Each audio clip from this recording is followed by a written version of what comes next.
Hello viewers, in this video, we will look and listen into chapter 5, A Perfume Saint Displays His Wonders, from the book called Autobiography of a Yogi.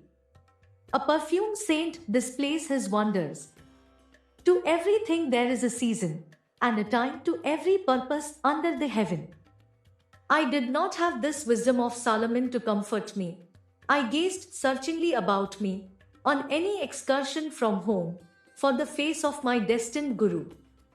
But my path did not cross his own until after the completion of my high school studies. 2 years elapsed between my flight with Amar toward the Himalayas and the great day of Sri Yukteswar's arrival into my life. During that interim, I met a number of sages, the perfume saint, the Tiger Swami, Nagendra Nath Bhaduri, Master Mahashay, and the famous Bengali scientist, Jagdish Chandra Bose.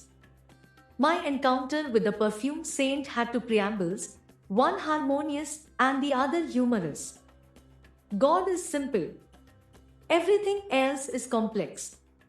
Do not seek absolute values in the relative world of nature. These philosophical finalities gently entered my ear as I stood silently before a temple image of Kali. Turning, I confronted a tall man whose garb, or lack of it, revealed him a wandering sadhu. You have indeed penetrated the bewilderment of my thoughts. I smiled gratefully. The confusion of benign and terrible aspects in nature, as symbolized by Kali, has puzzled wiser heads than mine. Few there be who solve her mystery. Good and evil is the challenging riddle which life places sphinx-like before every intelligence. Attempting no solution, most men pay forfeit with their lives, penalty now even as in the days of Thebes. Here and there, a towering lonely figure never cries defeat. From the mire of duality, he plucks the cleaveless truth of unity. You speak with conviction, sir. I have long exercised an honest introspection, the exquisitely painful approach to wisdom. Self-scrutiny, relentless observance of one's thoughts, is a stark and shattering experience. It pulverizes the stoutest ego. But true self-analysis mathematically operates to produce seers. The way of self-expression, individual acknowledgements, results in egotists, sure of the right to their private interpretations of God and the universe. Truth humbly retires, no doubt, before such arrogant originality. I was enjoying the discussion. Man can understand no eternal verity until he has freed himself from pretensions. The human mind, bared to a centuried slime, is teeming with repulsive life of countless world delusions. Struggles of the battlefields pale into insignificance here when man first contends with inward enemies. No mortal foes these, to be overcome by harrowing array of might. Omnipresent, unresting, pursuing man even in sleep, subtly equipped with a miasmic weapon, these soldiers of ignorant lusts seek to slay us all. Thoughtless is the man who buries his ideals, surrendering to the common fate. Can he seem other than impotent, wooden, ignominious? Respected sir, have you no sympathy for the bewildered masses? The sage was silent for a moment, then answered obliquely. To love both the invisible God, repository of all virtues, and visible man, apparently possessed of none, is often baffling. But ingenuity is equal to the maze. Inner research soon exposes a unity in all human minds, the stalwart kinship of selfish motive. In one sense at least, the brotherhood of man stands revealed. An aghast humility follows this leveling discovery. It ripens into compassion for one's fellows, blind to the healing potencies of the soul awaiting exploration. The saints of every age, sir, have felt like yourself for the sorrows of the world. Only the shallow man loses responsiveness to the woes of others' lives as he sinks into narrow suffering of his own. The sadhu's austere face was noticeably softened. The one who practices a scalpel self-dissection will know an expansion of universal pity. Release is given him from the deafening demands of his ego. The love of God flowers on such soil. The creature finally turns to his Creator, if for no other reason than to ask in anguish, "Why, Lord, why?" By ignoble whips of pain, man is driven at last into the infinite presence, whose beauty alone should lure him. The sage and I were present in Calcutta's Kali Ghat temple, whither I had gone to view its famed magnificence. With a sweeping gesture, my chance companion dismissed the ornate dignity. Bricks and mortar sing us no audible tune. The heart opens only to the human chant of being. We strolled to the inviting sunshine at the entrance, where throngs of devotees were passing to and fro. "You are young." The sage surveyed me thoughtfully. "India too is young." The ancient rishis laid down ineradicable patterns of spiritual living. Their hoary dictums suffice for this day and land. Not outmoded, not unsophisticated against the guiles of materialism, the disciplinary precepts mold India still. By millenniums more than embarrassed scholars care to compute, the skeptic time has validated Vedic worth. Take it for your heritage. As I was reverently bidding farewell to the eloquent sadhu, he revealed a clairvoyant perception. "After you leave here today, an unusual experience will come your way." I quitted the temple precincts and wandered along aimlessly. Turning a corner, I ran into an old acquaintance, one of those long-winded fellows whose conversational powers ignore time and embrace eternity. "I will let you go in a very short while, if you will tell me all that has happened during the 6 years of our separation." What a paradox! I must leave you now. But he held me by the hand, forcing out tidbits of information. He was like a ravenous wolf, I thought in amusement. The longer I spoke, the more hungrily he sniffed for news. Inwardly, I petitioned the goddess Kali to devise a graceful means of escape. My companion left me abruptly. I sighed with relief and doubled my pace, dreading any relapse into the garrulous fever. Hearing rapid footsteps behind me, I quickened my speed. I dared not look back. But with a bound, the youth rejoined me, jovially clasping my shoulder. "I forgot to tell you of Gandha Baba, perfume saint, who is gracing yonder house." He pointed to a dwelling a few yards distant. "Do meet him, he is interesting. You may have an unusual experience. Goodbye," and he actually left me. The similarly worded prediction of the sadhu at Kali Ghat temple flashed to my mind. Definitely intrigued, I entered the house and was ushered into a commodious parlor. A crowd of people were sitting, orient-wise, here and there on a thick orange-colored carpet. An odd whisper reached my ear. "Behold Gandha Baba on the leopard skin.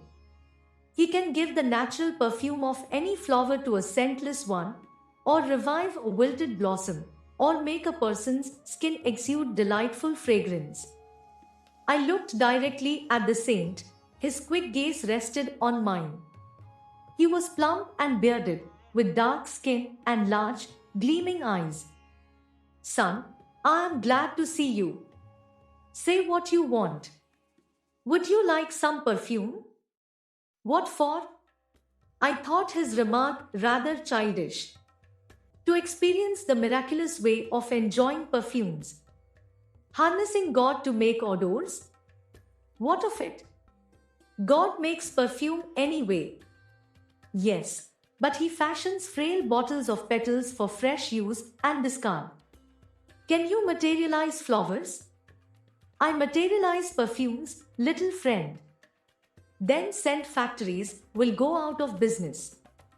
I will permit them to keep their trade. My own purpose is to demonstrate the power of God." "Sir, is it necessary to prove God?"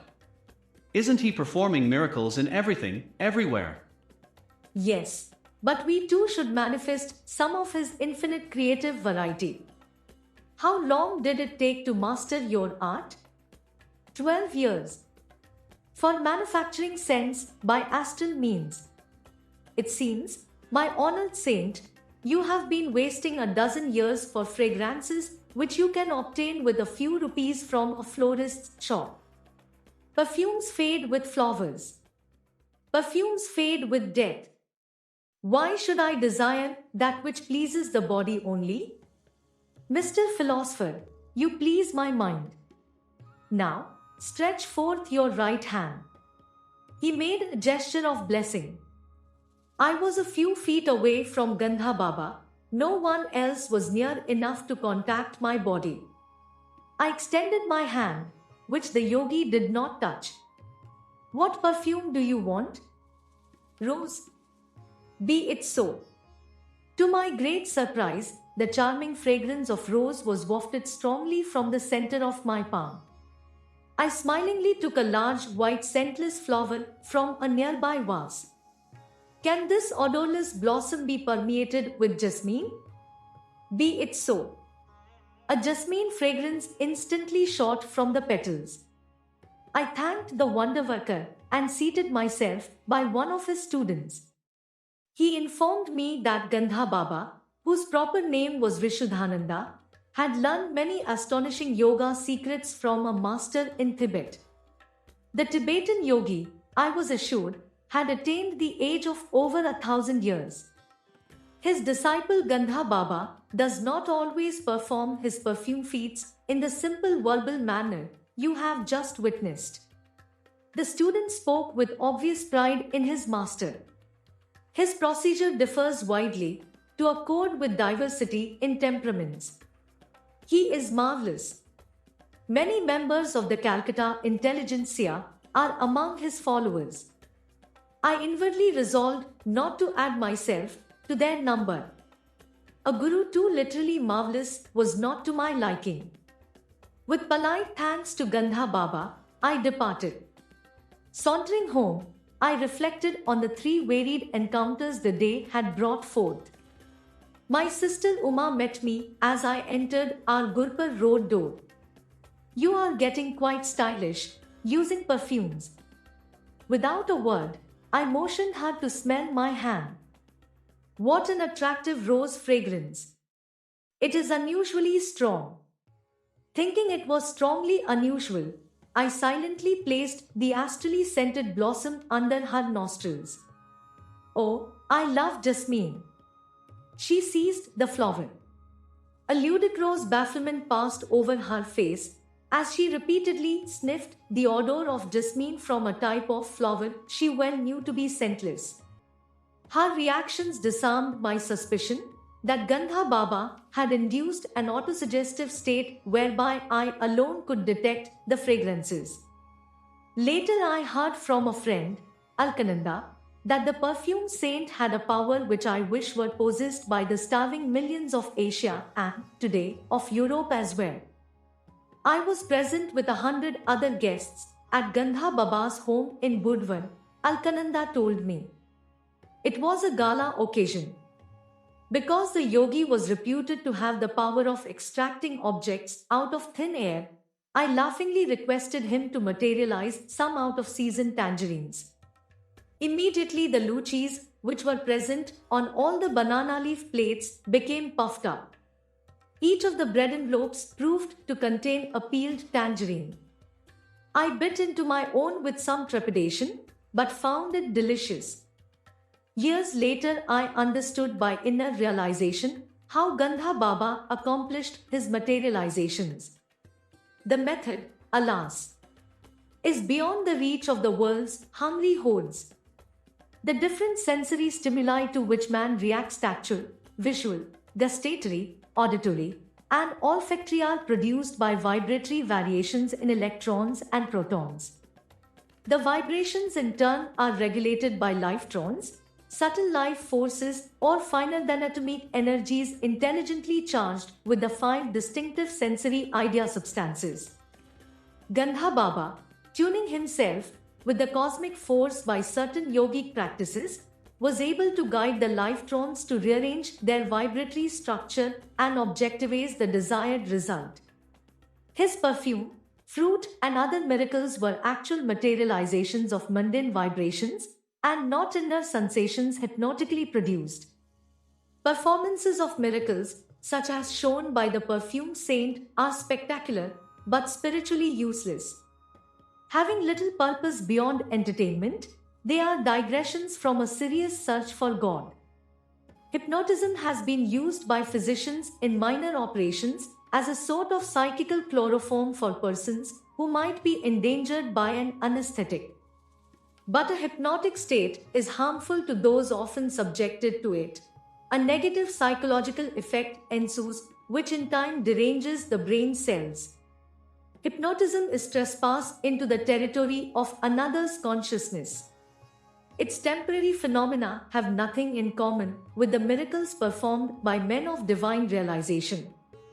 Awake in God, true saints effect changes in this dream world by means of a will harmoniously attuned to the creative cosmic dreamer. Ostentatious display of unusual powers are decried by masters.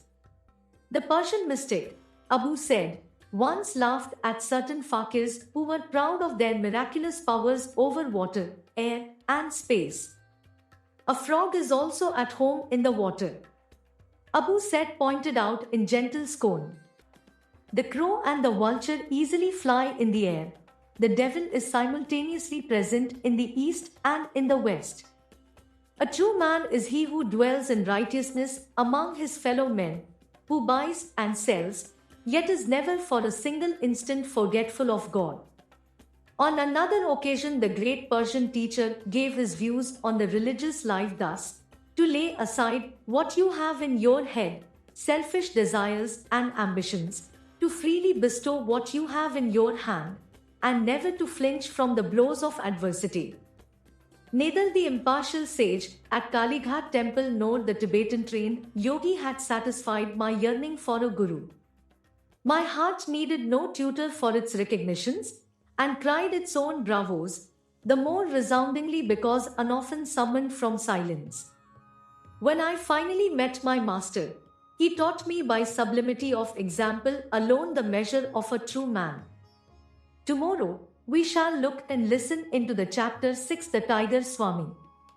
Until then, please stay tuned with this channel by clicking subscribe button and bell icon to receive notification about this channel. Thank you for watching.